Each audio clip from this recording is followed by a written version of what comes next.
2 days back ఒక video upload చేశాను కదా! పాలస్తీనా, పాకిస్తాన్ జెండాలను పట్టుకుని ర్యాలీ చేశారని. దానికి సంబంధించి నా అభిప్రాయాన్ని నేను తెలియజేశాను. కామెంట్ సెక్షన్‌లో వాళ్ళ అభిప్రాయాలు తెలియజేశారు. ఇక్కడ సౌదేశ్రీ అనే ఆమె తన కామెంట్‌ని తెలియజేస్తుంది. ఆమె ఏం చదివిందో చూడండి. అమ్మ పూర్తి ఇన్ఫర్మేషన్ తెలుసుకుని మాట్లాడండి. లేకపోతే అనర్థాలకి దారి తీస్తుంది.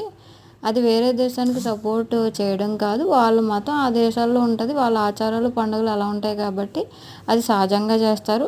మన ఇండియా వాళ్ళు కూడా ఫారెన్‌లో చదువుకుంటున్నారు. వాళ్ళు లేదంటే ఉద్యోగాలు చేసేవారు ఇండిపెండెన్స్ డే 17వ తేదీన అక్కడక్కడ వాళ్ళ జెండాలు పట్టుకుని సంతోషాన్ని వ్యక్తం చేస్తారు. అంత మాత్రాన ఆ దేశంలో ఉండి దాన్ని వ్యతిరేకించడం కాదని మెసేజ్ చేసింది. మరి ఈవిడ చేసింది తప్పా రైటా అనేది మీరు కామెంట్ సెక్షన్‌లో తెలియజేయండి. నా అభిప్రాయం నేను తెలియజేశాను. నా వీడియో కనుక నచ్చితే లైక్ చేయండి, సబ్స్క్రైబ్ చేయండి. మీ కామెంట్స్‌ని కామెంట్ సెక్షన్‌లో తెలియజేయండి. Thank you for watching.